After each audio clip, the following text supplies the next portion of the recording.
Quality और consistent performance के लिए सिर्फ सिल्वर पंप्स एंड मोटर्स, नाम याद रखना। નમસ્કાર, હું Janak Dave full stop news analysis પ્રોગ્રામમાં આપનું સ્વાગત છે.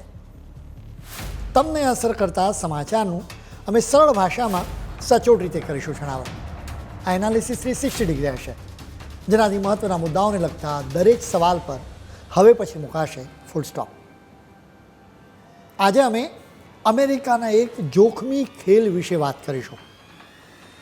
ભારતના લોકો ચૂંટણીઓમાં મત આપે એના માટે અમેરિકા કરોડો રૂપિયા ખર્ચતું હતું.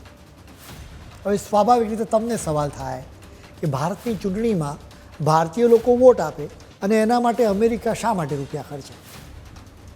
અમેરિકાએ કંઈ સેવા કરવા માટે રૂપિયા નથી ખર્ચ્યા, બલકે એની પાછળ એમનો ઈરાદો ખતરનાક હતો. વળી ભારતમાં જ કેટલાક લોકોએ આ ખતરનાક ખેલમાં અમેરિકાને સાથ આપ્યો, જેના વિશે આજે અમે તમને વિસ્તારથી વાત કરીશું.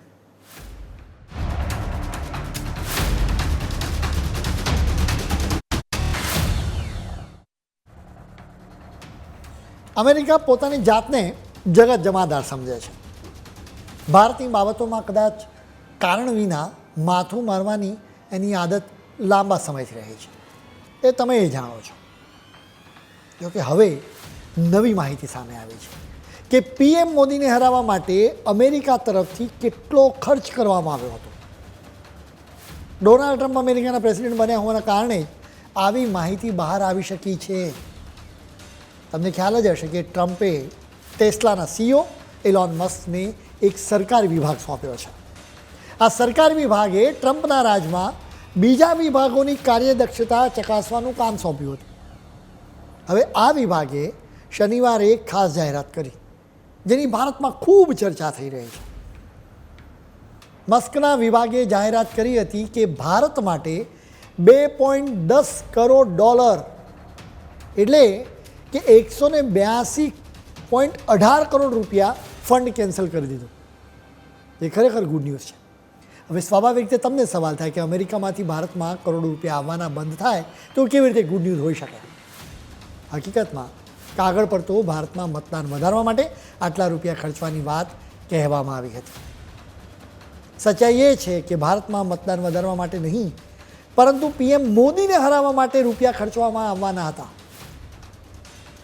પીએમ મોદી અને પ્રેસિડેન્ટ ટ્રમ્પ વચ્ચેની હાઈ પ્રોફાઇલ મિટિંગ પછી જ આ નિર્ણય લેવામાં આવ્યો છે. આ મિટિંગમાં બંને દેશો વચ્ચેના સંબંધો મજબૂત કરવાની વાત કહેવામાં આવી હતી. જોકે આ બંને નેતાઓના કોઈ પણ સત્તાવાર નિવેદનમાં ફંડ વિશે લખવામાં આવ્યું નથી કે બોલવામાં પણ નથી આવ્યું. ચોક્કસ જ આ ફંડને કેન્સલ કરવામાં આવ્યું છે. ત્યારે બીજેપીના નેતાઓ દલીલ કરે છે કે આ ફંડ દ્વારા અમેરિકા ભારતની ચૂંટણીઓમાં દખલ કરતું હતું. ભારત સહિત અનેક દેશોની ચૂંટણીઓમાં દખલ કરવા માટે અમેરિકા એક પ્રોગ્રામ ચલાવતું હતું, જેના માટે consortium for election and political process strengthening નામની એક એજન્સી શરૂ કરવામાં આવી હતી. કાગળ પર કહેવામાં આવતું હતું કે આ એજન્સીનો એજન્ડા ચૂંટણીઓ અને રાજકીય પ્રક્રિયાને મજબૂત કરવાનો છે, પરંતુ એનો છુપો એજન્ડા ખતરનાક હતો. બેઝિકલી આ એજન્સી મારફત અમેરિકા જુદા જુદા દેશોમાં સત્તા પરિવર્તન કરાવતું હતું. બાદમાં અમેરિકા પોતાને ફાવે એવી પપેટ સરકાર બેસાડતી હતી. આ એજન્સીને $48.60 કરોડ ભંડોળ આપવામાં આવ્યું હતું, જેમાં ભારત માટેનું $2.10 કરોડ ફંડ પણ સામેલ છે. હવે આવા ભંડોળ દ્વારા કેવી રીતે પીએમ મોદીને હરાવવા માટે કાવતરું ઘડવામાં આવ્યું હતું એની થોડીક વિગતો ગયા વર્ષે કે બહાર આવી ચૂકી છે. 2024ની લોકસભાની ચૂંટણી વખતે ઘટસ્ફોટ થયો હતો. ચેટ જીપીટી બનાવનારી કંપની ઓપન એઆઈએ જ આ ઘટસ્ફોટ કર્યો હતો. આ કંપનીએ એક રિપોર્ટમાં કહ્યું હતું કે લોકસભાની ચૂંટણીમાં પીએમ મોદીની વિરુદ્ધ એક સિક્રેટ ઓપરેશન પાર પાડવા માટે એઆઈનો ખોટો ઉપયોગ કરવામાં આવ્યો હતો. લોકો પીએમ મોદીને વોટ ન આપે એના માટે જ 0-0 નામનો આ કેમ્પેઇન ચલાવવામાં આવ્યો હતો. ઇઝરાયલની પોલિટિકલ કેમ્પેઇન મેનેજમેન્ટ કંપની સ્ટોઇક દ્વારા જ આ કેમ્પેઇન ચલાવવામાં આવ્યો હતો. ઓપન એઆઈના સીઈઓ સેમ અલ્ટમેને કહ્યું હતું કે ભારતના દુશ્મનોએ ઓપન એઆઈના પાવરફુલ લેંગ્વેજ મોડલ્સનો ઉપયોગ કર્યો હતો. હવે સ્વાભાવિક રીતે તમને સવાલ થશે કે એઆઈનો ઉપયોગ કરીને કેવી રીતે કોઈ નેતાને હરાવી શકાય. વાત સાચી છે. હકીકતમાં ઇઝરાયેલની કંપની દ્વારા એઆઈનો ઉપયોગ કરીને સોશિયલ મીડિયા પર અનેક ફેક પ્રોફાઇલ ઊભી કરવામાં આવી હતી, જેના દ્વારા ખૂબ જ મોટી સંખ્યામાં પોસ્ટ અને આર્ટિકલ્સ સર્ક્યુલેટ કરવામાં આવતા હતા. આ પોસ્ટ અને આર્ટિકલ્સમાં પીએમ મોદીની આકરી ટીકા કરવામાં આવી હતી, જ્યારે કોંગ્રેસની પ્રશંસા કરવામાં આવી હતી. આવી પોસ્ટ પર અઢળક લાઇક્સ મળતી હતી, એટલે એને જોઈને ભારતના લોકોને લાગે કે એમાં લખેલી વાત સાચી જ હશે. આ રીતે લોકો પીએમ મોદીને વોટ ના આપે એવી એક કોશિશ કરવામાં આવી હતી. ઓપન એઆઈએ જ નહીં, રશિયાએ પણ અમેરિકાના હસ્તક્ષેપ વિશે ભારતને ચેતવ્યું હતું. રશિયાએ દાવો કર્યો હતો કે ભારતની લોકસભાની ચૂંટણીમાં અમેરિકા હસ્તક્ષેપ કરી રહ્યું છે. વોશિંગ્ટનમાં પ્રેસ કોન્ફરન્સમાં અમેરિકાના અધિકારીઓને રશિયાએ મૂકેલા આરોપ વિશે સવાલો કરવામાં આવ્યા હતા. એ સમયે આ અમેરિકન અધિકારીઓ જવાબ નહોતા આપી શક્યા. હવે અમેરિકન અધિકારીઓએ જે સવાલોના જવાબો નહોતા આપ્યા એના જવાબો ટ્રમ્પના રાજમાં હવે મળી રહ્યા છે. પીએમ મોદીને હરાવવા માટે યુએસએઇડ નામની એજન્સી મારફત ભારતમાં રૂપિયા ઠલવાતા હતા. કાગળ પર તો આ એજન્સી મહાન મિશન પાર પાડતી હોવાનો દાવો કરવામાં આવ્યો. જેમ કે આ એજન્સી દાવો કરે છે કે તે સેવાનું કામ કરી રહેલી વિદેશી સ્વૈચ્છિક સંસ્થાઓને સહાય કરે છે, જુદા જુદા દેશોને વિકાસ કરવામાં મદદ પણ કરે છે. આ એજન્સીની વાતો સાંભળીને એને શાબાશી આપવાની ઈચ્છા થઈ જાય. જોકે અમે કહ્યું એમ કથની અને કરણીની વચ્ચે ખૂબ જ મોટો ફરક રહેલો છે. એનો મૂળ હેતુ ખૂબ જ ભયંકર હતો. આ જ એજન્સી ભારતની કેટલીક એનજીઓને હાથો બનાવીને પોતાનું મિશન પાર પાડી રહી છે. આખરે રૂપિયા પહોંચાડવા માટેનો રૂટ કયો છે એની વાત કરીશું. અમેરિકન સરકાર એની એજન્સી યુએસએઇડને ભંડોળ આપતી હતી. યુએસએઇડ બાદમાં આ ફંડ CEPPS એટલે કે consortium for election and political process strengthening નામની એજન્સીને આ ફંડ આપતી. અહીંયાથી એ રૂપિયા international foundation for electoral system, national democratic institute અને ઇન્ટરનેશનલ રિપબ્લિક ઇન્સ્ટિટ્યૂટને આપવામાં આવતા હતા. નેશનલ ડેમોક્રેટિક ઇન્સ્ટિટ્યૂટ આખરે Asian network for free election નામની સંસ્થાને રૂપિયા આપતી હતી. આખરે આ સંસ્થા ભારતની સ્વૈચ્છિક સંસ્થાઓને ભંડોળ પૂરી પાડતી હતી. International foundation for electoral system ભારતની સ્વૈચ્છિક સંસ્થાઓને સીધા જ ભંડોળ પૂરું પાડે છે. બાઇડનના રાજમાં આ પ્રકારે જબરજસ્ત ખેલ ચાલતો હતો. રૂપિયાના ટ્રેલમાં તમે નેશનલ ડેમોક્રેટિક ઇન્સ્ટિટ્યૂટનું નામ કદાચ સાંભળ્યું હશે. આ સંસ્થાની વેબસાઇટ પર ભારતનો ખોટો નકશો રજૂ કરવામાં આવ્યો છે, જેમાં કાશ્મીરને ભારતનો ભાગ બતાવવામાં જ નથી આવ્યો. એટલે કે આ સંસ્થા પાકિસ્તાનનો એજન્ડા પાર પાડી રહી છે. નેશનલ ડેમોક્રેટિક ઇન્સ્ટિટ્યૂટ પાસેથી બેંકોક સ્થિત Asian network for free election fund મેળવે છે, જે બાદમાં ભારતમાં ફંડ પહોંચાડે છે. જેના વિશે એક ગ્રાફના માધ્યમથી અમે તમને જણાવ્યો હતો. Asian network for free election ભારતમાં એનજીઓને સાથે રાખીને ચૂંટણીને સંબંધિત એક્ટિવિટીઝ કરે છે. હવે સવાલ એ છે કે ભારતની ચૂંટણીમાં વિદેશી સંસ્થાઓનું શું કામ હોઈ શકે? ભારતની ચૂંટણીમાં ભારતના ઉમેદવારો, મતદાતાઓ અને ચૂંટણી પંચ એમ ત્રણ સિવાય બીજા કોઈનું કામ ન હોવું જોઈએ. યુએસએઇડની વાત કરીએ તો અમેરિકાની ઇન્ટેલિજન્સ એજન્સી CIAનો હાથો હોવાનું કહેવામાં આવી રહ્યું છે. આ એજન્સીમાં ઉપરથી લઈને નીચે સુધી CIAના એજન્ટ્સ જ ભરેલા છે. મૂળ વિચાર એ હતો કે CIAના એજન્ટ્સ હોય તો વિદેશોમાં કામ કરવામાં સરળતા રહે. જોકે હકીકતમાં CIA બાદમાં પોતાની ઇન્ટેલિજન્સ એક્ટિવિટીઝને પાર પાડવા માટે યુએસએઇડને આપવામાં આવતા ફંડનો મિસયુઝ કરવા લાગ્યો હતો. એટલે તમે સમજો કે અમેરિકા માનવજાતનો ઉદ્ધાર થાય એના માટે ફંડ આપતું હતું. જોકે આખરે તો એ ફંડનો મિસયુઝ જ થતો હતો. જેમ કે આ ફંડનો ભારતમાં PM મોદીને હરાવવા માટે ઉપયોગ થતો હતો. બાઇડનના રાજમાં અમેરિકા દ્વારા ભારતની ચૂંટણીઓમાં દખલ વિશે અમે તમને વિસ્તારથી જણાવીશું, પરંતુ અત્યારે સમય છે એક બ્રેક.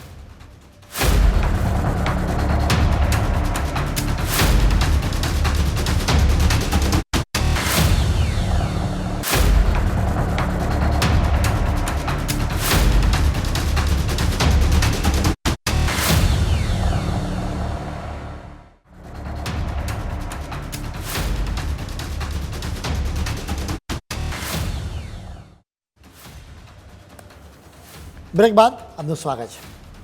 બાઇડનના રાજમાં અમેરિકાની ધરતી પરથી PM મોદીની વિરુદ્ધ ખૂબ જ કાવતરા રચવામાં આવ્યા હતા. કોઈ પણ દેશમાં વિરોધ પ્રદર્શન તો થાય જ, પરંતુ બાઇડનના રાજમાં અમેરિકાએ આ વિરોધમાં કેરોસીન છાંટવાની કોશિશ કરી હતી.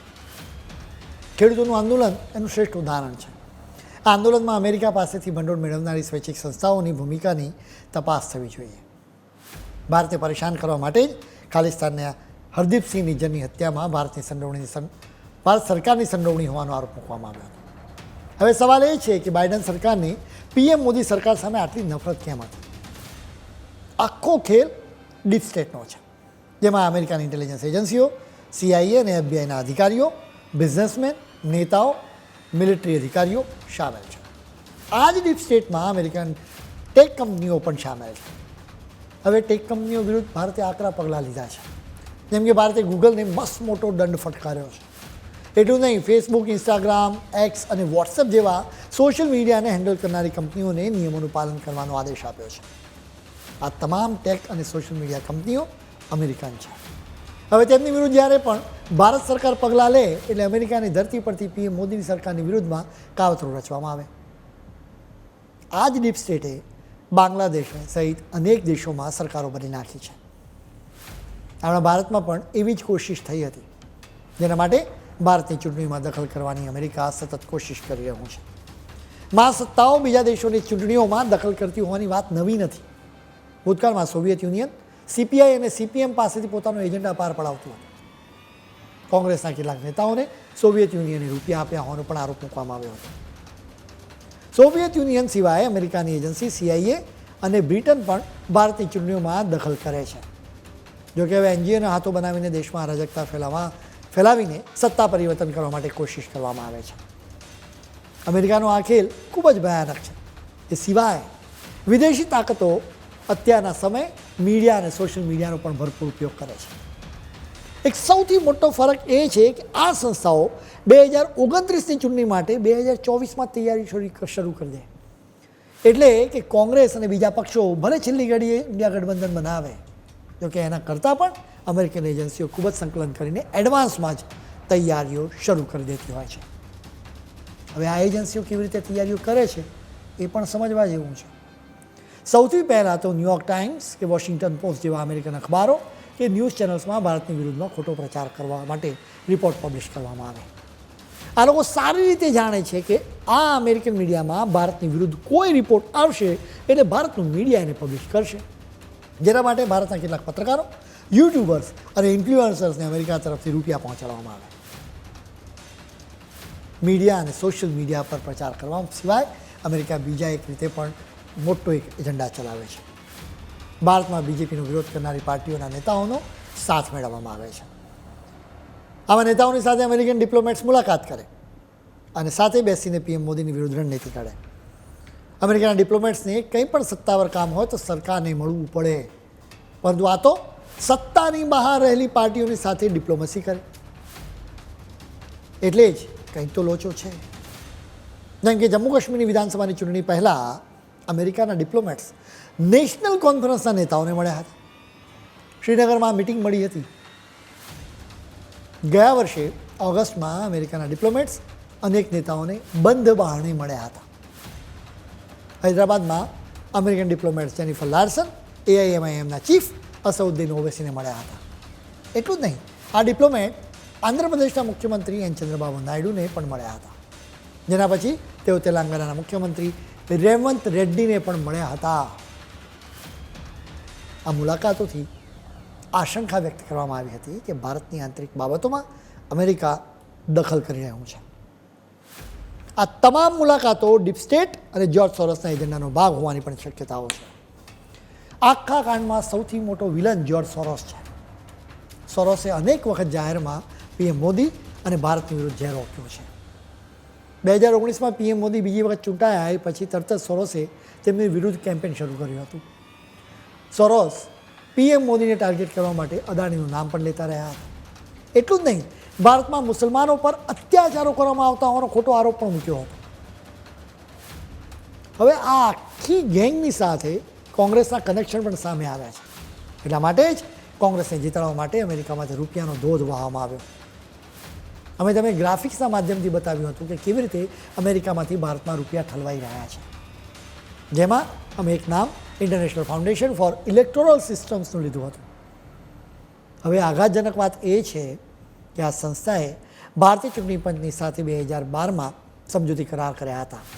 એ સમયે એસ.વાય. કુરેશી મુખ્ય ચૂંટણી કમિશનર હતા. ભારતમાં ચૂંટણી પ્રક્રિયાને મજબૂત કરવા તેમજ ચૂંટણી પંચ જેવી સંસ્થાઓને મજબૂત કરવા માટે આ ડીલ કરવામાં આવી હતી. આ ડીલ પર એસ.વાય. કુરેશી અને ઇન્ટરનેશનલ ફાઉન્ડેશન ફોર ઇલેક્ટોરલ સિસ્ટમના પ્રેસિડેન્ટ અને સીઈઓ વિલિયમ સ્વિનીએ હસ્તાક્ષર કર્યા હતા. આ કરાર વાસ્તવમાં ભારતની ચૂંટણીમાં અમેરિકાની સીધી દખલનો પુરાવો હતો. અમે વધુ તપાસ કરતાં કેટલીક વધુ ચોંકાવનારી માહિતી બહાર આવી. જેમ કે ઇન્ટરનેશનલ ફાઉન્ડેશન ફોર ઇલેક્ટોરલ સિસ્ટમ્સને ફંડ પૂરું પાડતી કંપનીઓમાં ગૂગલ, મેટા, માઇક્રોસોફ્ટ અને ઓપન સોસાયટી ફાઉન્ડેશન પણ સામેલ છે. આ ઓપન સોસાયટી ફાઉન્ડેશનના માલિક જ્યોર્જ સોરોસ છે. 2012માં આ ડીલ થઈ ત્યારે મનમોહનસિંહ પીએમ હતા, જેથી કોંગ્રેસ અને સોરોસ વચ્ચેના કનેક્શનનો આ એક વધુ મજબૂત પુરાવો છે. સોરોસ ભારતનો નંબર 1 દુશ્મન છે, જેની સાથે કોંગ્રેસના કનેક્શન વિશે અમે તમને વિસ્તારથી જણાવીશું, પરંતુ અત્યારે સમય છે વધુ એક બ્રેકનો.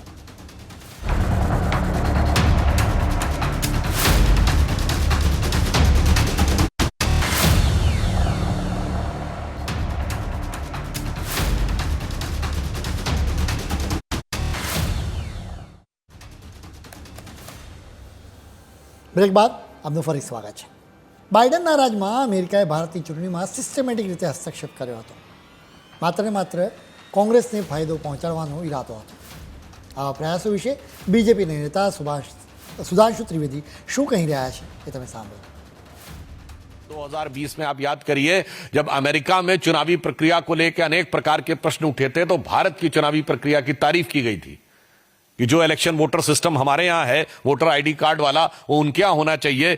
परंतु ये कौन सी शक्तियां हैं जो भारत में इस प्रकार चुनावी प्रक्रिया को प्रभावित करने, परिवर्तित करने या उसके अंदर कोई समस्या उत्पन्न करने के हेतु से आर्थिक अनुदान पाती हुई दिखाई पड़ रही थी.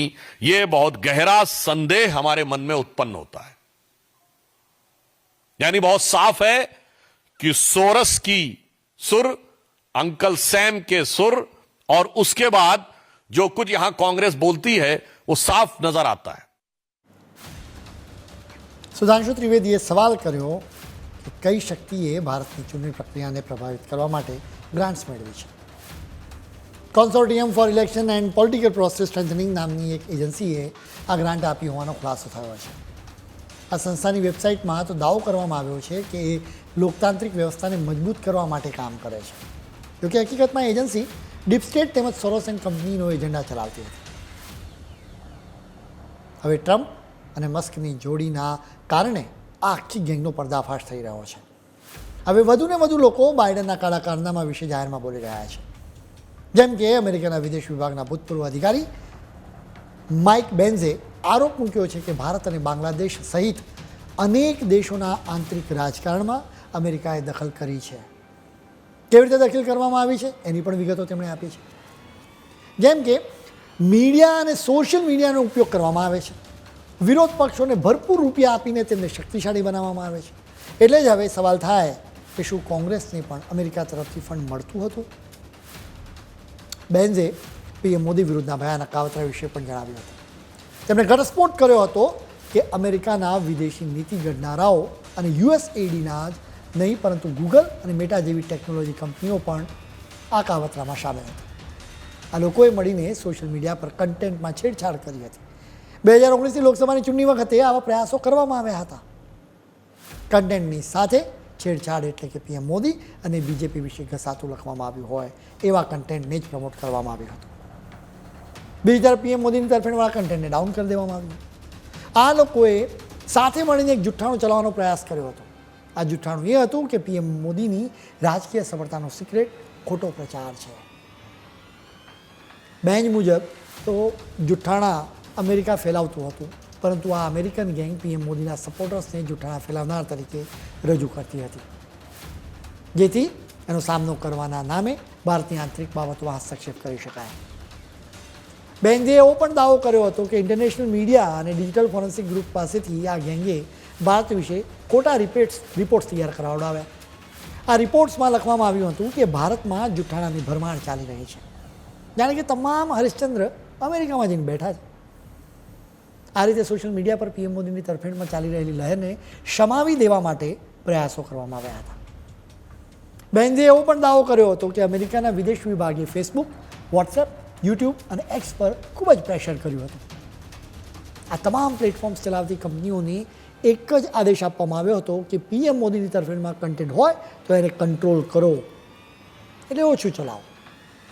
તમને ખ્યાલ હશે કે બીજેપીમાં પેજ પ્રમુખની સિસ્ટમ છે. આ પાર્ટી પ્રચાર માટે ઘણા ખરા અંશે વોટ્સએપ પર આધાર રાખે છે. એટલે જ વોટ્સએપે જાન્યુઆરી 2019માં ભારતમાં મેસેજ ફોરવર્ડ કરવામાં લિમિટ મૂકવાનો નિર્ણય કર્યો હતો. અમેરિકાના ખોટા ખેલ વિશે વધુ માહિતી બહાર આવી રહી છે. જેમ કે યુએસએઇડે અને અમેરિકાના થિંક ટેન્કને બીજેપી જેવી રાષ્ટ્રવાદી પાર્ટીઓ પ્રત્યે સૂગ ચડે છે. એટલે જ તેઓ કોઈપણ દેશની રાષ્ટ્રવાદી પાર્ટીઓને ખલાસ કરવા માટે સતત પ્રયાસો કરતા રહે છે. હવે આ ખેલમાં સામેલ વધુ એક સંસ્થાનું નામ સામે આવ્યું છે, જેમાં એટલાન્ટિક કાઉન્સિલ અને ગ્લોબલ એન્ગેજમેન્ટ સેન્ટરનો પણ સમાવેશ થાય છે, જેમનો એકમાત્ર એજન્ડા સોશિયલ મીડિયા પર પીએમ મોદીનો મેસેજ શક્ય એટલા ઓછા લોકો સુધી પહોંચે એના પ્રયાસનો છે. આખા કાંડમાં એક વ્યક્તિનું નામ બહાર આવ્યું છે. એ છે મૂળ ભારતીય વીણા રેડ્ડી, જેઓ યુએસએઇડીના પહેલા ઇન્ડિયન અમેરિકન મિશન ડાયરેક્ટર હતા. અમેરિકામાંથી યુએસએઇડ જ રૂપિયા પહોંચાડે છે. હવે ભારતમાં ઇન્ટેલિજન્સ એજન્સીઓ આ મામલે વીણા રેડ્ડીની પૂછપરછ કરવા માંગતી હતી, જેથી જાણી શકાય કે ભારતમાં કોને કેટલા રૂપિયા પહોંચાડવામાં આવ્યા છે. જોકે એના વિશે ખ્યાલ આવી જતા વીણા ભારત છોડીને જતા રહ્યા હતા. અત્યારે ડોનાલ્ડ ટ્રમ્પના રાજમાં ભારત માટે સ્થિતિ રાહતજનક હોઈ શકે છે, કેમ કે આવા પ્રયાસોને ટ્રમ્પ દ્વારા ચોક્કસ પ્રોત્સાહન આપવામાં નહીં આવે. એટલે ટ્રમ્પે યુએસએઇડ માટેની ગ્રાન્ટને અટકાવી દીધી છે. જોકે હજુ પણ વિદેશ મંત્રાલય અને સીઆઈએમાં પીએમ મોદી અને ભારતનો વિરોધ કરનારા અનેક અધિકારીઓ છે. એટલે ભારતે સતર્ક રહેવાની જરૂર છે. સતર્કતા રાખવાની જરૂર એટલા માટે પણ છે કે ભારતમાં જ અમુક લોકો સત્તા કે રૂપિયા માટે અમેરિકન ગેંગને સાથ આપી રહ્યા છે. જેમ કે રાહુલ ગાંધી જ્યારે પણ વિદેશમાં જાય ત્યારે તેઓ જ્યોર્જ સોરોસના માણસોને સરળતાથી મળતા રહે છે. સોરોસની સંસ્થા ઓપન સોસાયટી ફાઉન્ડેશનનો વાઇસ પ્રેસિડેન્ટ સલીલ શેટ્ટીના કારણે પણ એક કનેક્શન છે. સલીલ કોંગ્રેસની ભારત જોડો યાત્રામાં સામેલ હતો. રાહુલ સિવાય સોનિયા ગાંધીના પણ સોરોસ એન્ડ કંપની સાથેના સંબંધો સામે આવવાનો આરોપ લગાવવામાં આવતો રહ્યો છે. તેઓ forum of democratic leaders in Asia પેસિફિકના કો પ્રેસિડેન્ટ પણ છે. આ ફોરમને સોરોસ તરફથી રૂપિયા આપવામાં આવે છે એવો દાવો કરવામાં આવે છે. એટલે કે આ સંસ્થા સોરોસની મરજી મુજબ ચાલે. સોરોસ ભારતનો દુશ્મન છે. હવે બીજા એક કનેક્શનની વાત કરીશું. રાજીવ ગાંધી ફાઉન્ડેશન નામની સંસ્થાના અધ્યક્ષ પણ સોનિયા ગાંધી છે. રાજીવ ગાંધી ફાઉન્ડેશન સોરોસની સંસ્થા સાથે જોડાયેલું છે. બીજેપીએ આરોપ મૂક્યો છે કે રાજીવ ગાંધી ફાઉન્ડેશનને જ્યોર્જ સોરોસની ઓપન સોસાયટી તરફથી રૂપિયા મળે છે. હવે આ તમામ હસ્તક્ષેપના મામલે સંપૂર્ણપણે તપાસ થવી જોઈએ. એમાં સંડોવાયેલા નેતાઓ, ઇન્ફ્લુએન્સર્સ અને પત્રકારોની વિરુદ્ધ આકરા પગલાં પણ ભરાવા જોઈએ. આવી વિદેશી તાકાતો અને તેમને સાથ આપનારી પોલિટિકલ પાર્ટીઓના કારણે જ દેશમાં લોકશાહી ખતરામાં છે. એટલા માટે જ આ મામલે સહેજ પણ બાંધછોડ ન થવી જોઈએ. પૂરેપૂરી તાકાતથી તપાસ થવી જોઈએ અને લોકશાહીના નામે ખતરનાક ખેલ ખેલનારાઓને આકરી સજા થવી જોઈએ. ખેર, આજના બુલેટિનમાં આજે આટલું જ. નવા મુદ્દાઓ સાથે કાલે ફરી મળીશું. ત્યાં સુધી મને રજા આપશો. નમસ્કાર.